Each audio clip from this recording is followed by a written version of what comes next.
स्वाधीन है या नहीं ये तो इंटरनेशनल रिपोर्ट्स के बेस पे हम समझ सकते हैं। हम एक देश में रहते हैं, उसमें एक मीडिया है। अब वो कंपेयर टू बाकी कंट्रीज कितना स्वतंत्र है हम तो नहीं समझ पाएंगे जब तक हम कोई इंटरनेशनल रिपोर्ट्स ना देख लें, है ना। तो एक संस्था आप लोग पढ़ते हैं, इसका जिक्र पढ़ते हैं, रिपोर्टर्स विदाउट बॉर्डर्स बोलते हैं उसको। उसका एक इंडेक्स आता है, वर्ल्ड प्रेस फ्रीडम इंडेक्स बोलते हैं उसको। उसकी रिपोर्ट के हिसाब से हमारा मीडिया 180 देशों में 151वें नंबर पे है आज़ादी के मामले में। पहले 159 पे था, उसके पिछले साल 161 पे था, तो हमने इंप्रूव किया है। 161 से 159 पे आए, अब 151 पे आ गए हैं। और हम खुश हो सकते हैं कि पाकिस्तान हमसे पीछे है, अफगानिस्तान भी हमसे पीछे है, और तो और चीन भी हमसे पीछे है। इससे हम खुश हो सकते हैं। और नेपाल 90वें नंबर पे है, हमसे बहुत आगे है। श्रीलंका भी 140 के आसपास है, हमसे ठीक ठाक आगे है। बांग्लादेश भी हमसे 2-3 पॉइंट्स आगे है उसमें। तो हमारे देश में मीडिया आज़ाद है, ये तो एक मजाकी वर्ड है ना, आज़ाद तो नहीं है। मीडिया की आज़ादी कैसे तय होती है, उसके पैरामीटर्स क्या होते हैं। पहला, जो बड़े मीडिया हाउसेज हैं उन पर जो मालिकाना हक है वो किनका है।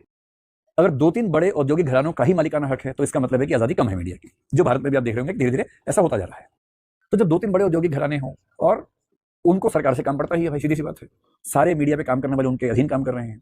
अगर ऊपर से इंस्ट्रक्शन है कि सरकार के खिलाफ नहीं बोलना है तो नहीं बोलेंगे, बात खत्म हो जाएगी। इसको हम सोशियोलॉजी में क्रोनी कैपिटलिज्म कहते हैं, याराना पूंजीवाद, जहां पूंजीपति और सरकारों के बीच में याराना संबंध होते हैं और उस गठजोड़ की वजह से चीजें तय होती हैं। फिर देखा यह जाता है कि जो पत्रकार है उनकी सैलरी कितनी है, सुविधाएं कितनी है। आपने किसी को पत्रकार बनाया और कहा कि सैलरी भाई तुम्हारी महीने की 20,000 रुपए है, पैदल घूमना है या साइकिल पर घूमना है, उस बेचारे की परिवार की जिम्मेदारी नहीं हो रही है। तो क्या होगा, जहां उसको एक खबर मिल जाएगी, रिकॉर्डिंग कर लेगा, जिसकी खबर बनाई है वो उससे कहेगा भाई छोड़ दो मुझे, कहेगा 1 लाख रुपए तो छोड़ देता हूँ। गरीबी इतनी है, मजबूरियां इतनी हैं कि बहुत सारे पत्रकार अपना ईमान बेचेंगे क्योंकि उनको अपना घर चलाना है। फिर उनको खतरा कितना है। अभी एक पत्रकार का छत्तीसगढ़ पता लगा कि उसने रिपोर्टिंग की थी, उसको लोगों ने मार के जमीन के अंदर चिनवा दिया, तेजाब वेजाब डाल के बॉडी गला दी उसकी। ऐसी घटनाएं भी होती हैं। देखिए, कोई व्यक्ति स्वतंत्र नहीं है, इसके दो मतलब है, या तो लालच है या भय है। लालच क्या होता है मीडिया के पास कि सरकार से विज्ञापन मिल जाए, प्लॉट मिल जाए पत्रकारों के नाम पे, एक पत्रकार कॉलोनी कटेगी उसमें प्लॉट मिल जाएंगे, ये सब लालच होते हैं। तो बहुत सारे पत्रकार झुक जाते हैं इन चीजों के सामने, कुछ नहीं झुकते हैं। भय क्या होता है कि विज्ञापन नहीं मिलेगा, सरकार से दबाव रहेगा, कोई भी काम आपका हुआ अटक जाएगा, इनकम टैक्स पीछे पड़ सकता है, जीएसटी पीछे पड़ सकता है, ईडी पीछे पड़ सकती है, सीबीआई पीछे पड़ सकती है। ये भय होते हैं सबके ऊपर। इसलिए मतलब भारत का जो बड़ा मीडिया है, टीवी वाला, अखबारों वाला, उसकी तो इमेज इस समय आज़ादी के मामले में बहुत अच्छी नहीं है।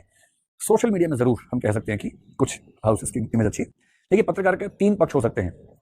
मेरी राय में सबसे अच्छा पत्रकार वो है जो सरकार का ना समर्थक हो ना विरोधी हो, जो बात है ऑब्जेक्टिव तरीके से समर्थन भी करे विरोध भी करे, जो है जैसा है बता दे। दूसरा है जो सरकार का विरोध ही करता है। तीसरा जो समर्थन ही करता है। पर समर्थन ही करने वालों और विरोध ही करने वालों में लोकतंत्र के लिए विरोध करने वाले ज्यादा बेहतर हैं, क्योंकि सरकार पर एक जिम्मेदारी आती है, अकाउंटेबिलिटी आती है। तो मुझे ऐसे चैनल्स कम दिखते हैं सोशल मीडिया में जो बहुत बैलेंस हो। विरोध वाले खूब दिखते हैं, समर्थन वाले खूब दिखते हैं। पर विरोध वाले चैनल्स हैं, विरोध कर पा रहे हैं, लगातार कर रहे हैं, इसमें एक आश्वस्ति भी है कि कम से कम विरोध कर पा रहे हैं, और एक संकेत है कि बहुत डायरेक्ट असॉल्ट तो हमें नजर नहीं आ रहा है। लेकिन हाँ, हमें मीडिया की फ्रीडम अगर हम चाहते हैं कि यूरोप जैसी हो, नॉर्वे